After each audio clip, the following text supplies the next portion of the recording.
Sumugod ho sa presinto. At yung pumunta ho sa bahay ng Tiyaninang ay isang grupo lamang ng mga atubaw. Kalaban ho sila ng mga tao pero hindi ho sila mamamatay tao. Hindi mo ba alam yung dahilan kung bakit nila kinuha lahat ng armas dito sa presinto?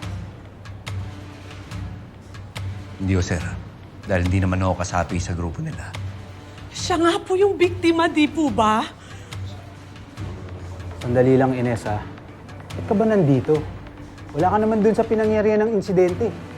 Dahil siya ho nakakilala sa leader ng mga rebelding atubaw.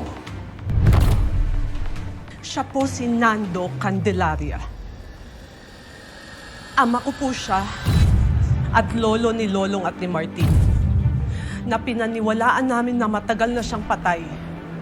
Isa ho siya sa mga atubaw na kinuha noong unang beses na sinugod ng mga banso ng Isla Pangil. At yun ang huling panahon na nakita namin siya.